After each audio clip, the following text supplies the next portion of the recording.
Magandang araw mga sir, welcome sa ating YouTube channel vlog. For this video ay ipakita ko sa inyo itong recondition unit namin dito sa loob ng planta. Katatapos lang i-recon, medyo malikabok lang pero tapos na tong unit na to.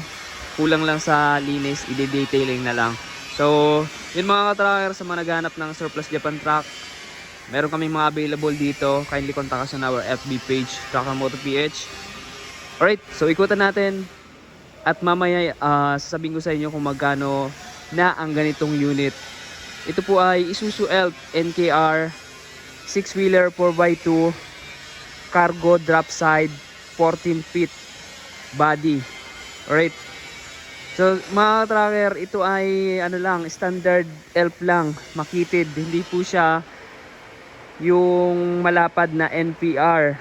Pero yung body niya mahaba. So alamin natin kung bakit may ganitong body na maliit yung unit pero mahaba yung body. So ikutan muna natin. May plaka na po ito, nakarehistro, and kayo po yung magiging first owner nito kung kayo makabili ng unit dito sa amin. Tapos ito po ay fully repaint, color white yung kanyang cab, body, and undercoat naman is black tone. And then yung capacity niya ay meron siyang gross weight capacity na 4,200, net capacity naman na 2,100. 3 passenger kasama na driver at wala po itong truck ban. So pag 4-2 pababa, wala po yung truck ban. Right. So sa electrical lights and accessories naman, complete standard lights and accessories po siya. And then yung panel gauge niya, all gauges functional po. Tapos brand new dashboard na, naka-upholstery yung mga upuan, naka-floor matting, and then may kasama na tong jack and tie wrench kapag bumili kayo dito. And then meron po siyang 5-speed manual transmission, naka power window na rin yung kanyang salamin. And then ayan, kompleto yung accessories po niya dito. Ayan, 'di ba? Kung makikita nyo, kompleto. And then dito po tayo sa pangilalim.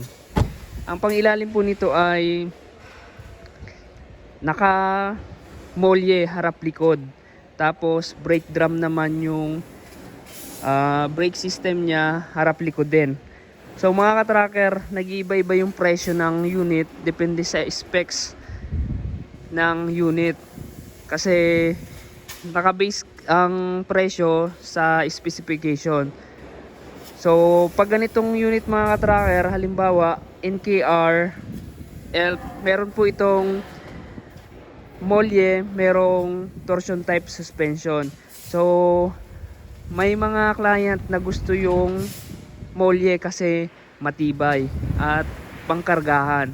Meron namang client na gusto yung torsion type suspension para sa comfortability at yung pangargan nila ay hindi masyadong mabigat. Kaya yun mga ka-tracker, iba rin yung presyo niya.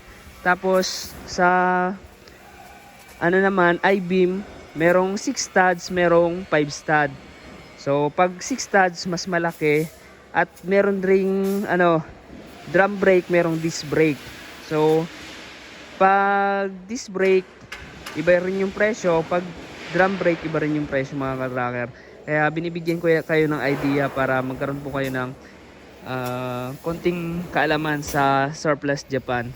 At ang mga unit mga ka-tracker ay hindi pare-pareho na dumating dito sa Pilipinas. Merong CBU, ibig sabihin ng CBU is completely build up. Buo siya dumating dito sa Pilipinas galing Japan.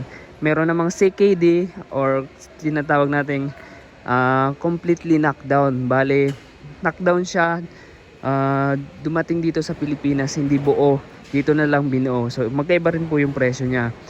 At sa model din.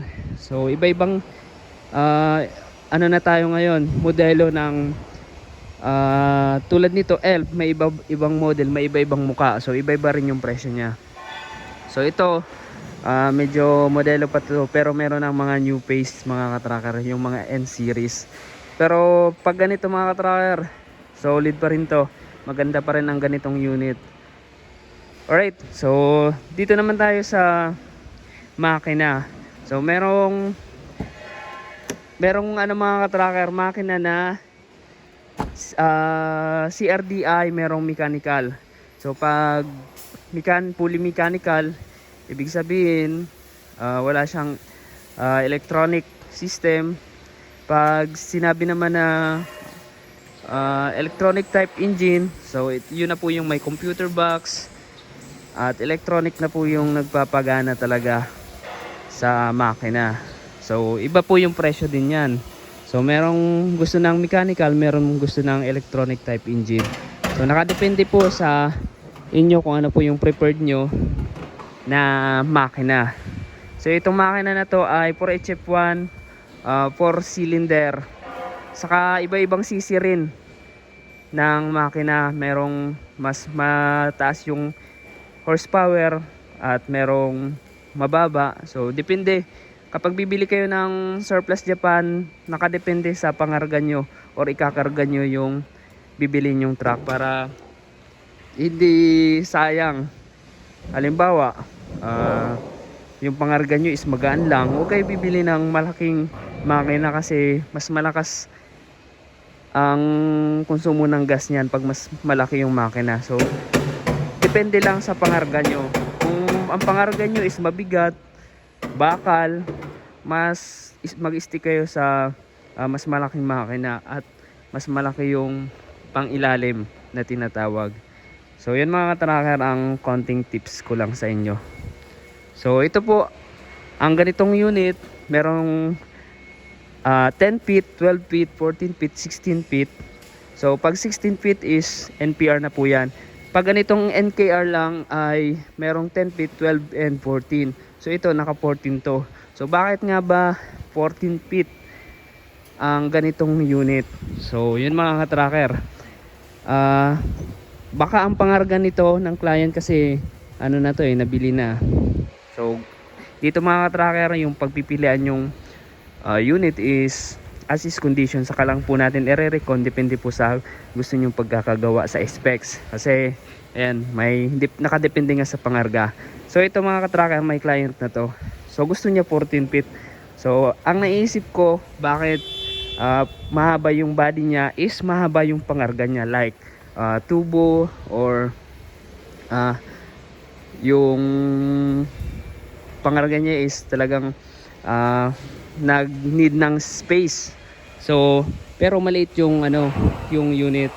Yun mga ka-tracker. Tapos ang ganito pa, depende sa dadaanan ng truck. So baka itong truck na to ay papasok sa mga maliliit na daanan, kaya ganito yung pinili ng client. So yun mga ka-tracker. Tapos kung ang pangarga nila, so meron kasing body type tayo, close van, wing van, drop side, flatbed. So baka pangarga lang nito is hindi, ayan, pwedeng mabasa, dry materials lang. So pwedeng ganon. Pero pag yung bawal mabasa, hindi pwedeng mabasa, so ang need po natin is swing van or close van. So ganyan lang mga ka-tracker. So ito po dito, ayan po yung pagkakagawa namin. Ang pagpipilian yung unit po dito, depende po sa grade. Halo-halo na po yan. Mas pagpipilian nyo na lang kung ano yung magustuhan nyo. So merong sariwa, merong sakto lang, merong hindi na. So kayo po, so binibigyan namin ng chance yung bibili na makapamili ng gusto nilang truck. So pag nagustuhan nila, saka natin ipapa-recondition. Kasi hindi po kami nagre-recondition ng wala pang client, kasi minsan gusto nila yung truck, ayaw nila nung body, uulit sa pagtrabaho. So gusto nila ng wing van pero naka drop side ganito, papalitan ulit. So doble trabaho. Kaya ang ginawa po namin is, kung may bibili, papakita namin yung hindi pa nagagawa. Kapag napili na, saka namin gagawin. Depende sa gusto niyang pagkakagawa. So dito naman mga ka-tracker, sa unit natin ay may warranty. 2 months warranty po yan. Ayan, kapag nilabas, kung magka-problema, pwede nyong ibalik, ayusin namin.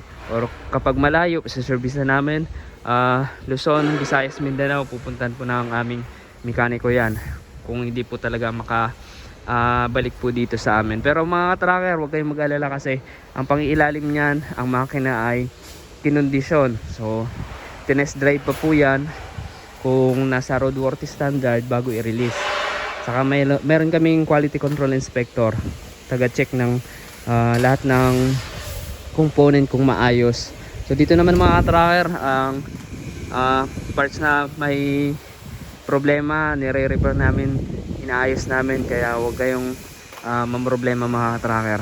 So alright, ang ganitong unit mga tracker ay nagre-range na to ng 800 to 880. So nakadepende pa rin po yan sa specification na gagawin sa truck nyo, pero ganun po nagre-range, pwedeng bumaba, pwedeng tumaas mga ka-tracker. So yan mga ka-tracker ay ideas lang, tips para sa pagbili ng truck.